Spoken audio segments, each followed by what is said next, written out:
sendiri menjadi seorang komedian apa sih Bang yang udah dialami sama kayak pasang surutnya kan pasti ada nih, gimana sih? Kalau jatuh bangunnya waktu awal-awal habis juara itulah tuh sempet kan nggak terlalu terkenal tuh, drop tuh.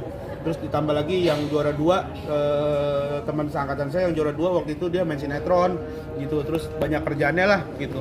Jadi saya di kosan kadang nontonin dia mulu gitu, kayak wah sakit banget ya ini ya kayak gitu. Saya yang juara tapi saya malahan nggak ada kerjaan gitu.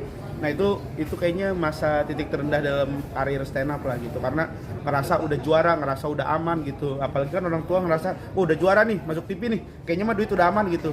Makanya ternyata duit tidak sebanyak itu, jadi saya harus bekerja mencarinya lagi itu, dan sempat kepikiran pengen jadi tukang ojek online waktu itu, sempat lah gitu.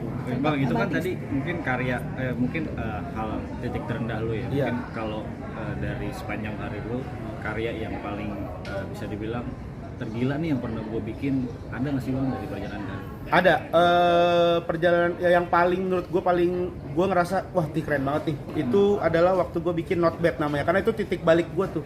Titik balik gue dari tahun 2018-17 nih kayaknya.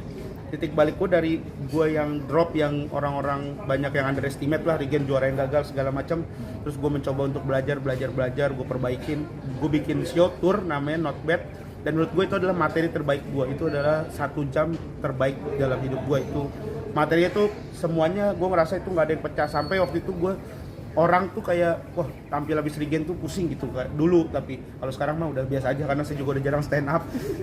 Artinya itu yang paling berkesan Paling berkesan itu. Bang, waktu drop sempat pengen banting setir nggak sih? Apa udah banting setir jadi ojek online atau kerja lain? Sempat pengen jadi taksi online awalnya. Udah kan? Belum, tapi mobilnya karena kecil. Karena dulu tuh ternyata repot banget. Dulu makanya banyak karena ojek online atau taksi online tuh yang kayak joki gitu. Jadi kayak dia beli akun gitu. Nah waktu itu sempat kayak ditawarin begitu tuh, sempat kepikiran. Udah ngobrol sama teman. Cuman akhirnya ya mencoba, udahlah coba dulu deh. Waktu itu alhamdulillah ada kerjaan siaran di radio. Ada aja lah rezekinya waktu itu. Tiba-tiba dapat kerjaan siaran di radio setiap hari pagi-pagi gitu. Jadi ya merasa cukup dulu, tahan dulu. Tapi itu udah jadi kayak plan B tuh. Jadi kayaknya kalau misalkan bulan ini drop banget, kayaknya harus cari pekerjaan lain deh gitu. Waktu siap radio mungkin fee yang didapat berapa nih Bang?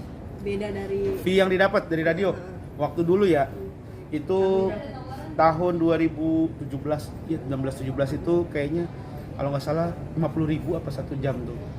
Itu siaran dari jam 6 pagi sampai jam 10 pagi. Dulu sama Bang Bedu tuh, senior saya Bang Bedu. Sempet kayak ngalamin gak bisa makan atau gak bisa gimana gitu nggak sih Bang? Enggak, saya kalau makan masih bisa sebenarnya mah, karena depan itu ada kantin yang saya bisa bayar, saya bisa ngutang gitu. Di kosan saya ada Teteh. Terima kasih Teteh kalau nonton ya.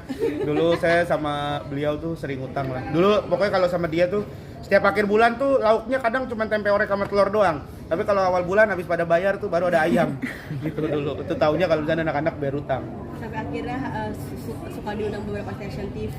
Ya sekarang titik baliknya kan sekarang udah bisa apa sih pencapaiannya Bang dari sekarang? Pencapaiannya sekarang apa ya? Udah bisa ganti pelek mobil sekarang. Alhamdulillah kemarin udah bisa ganti pelek mobil. Terus apa ya pencapaiannya ya? Ya yang sekarang sih kayak ya udah alhamdulillah anak istri udah punya tempat untuk mereka tidur, itu sih udah lebih dari cukup lah. Tempat mereka beristirahat itu udah lebih dari cukup. Mungkin pelajaran yang lo ambil dari perjalanan karir dan hidup lo?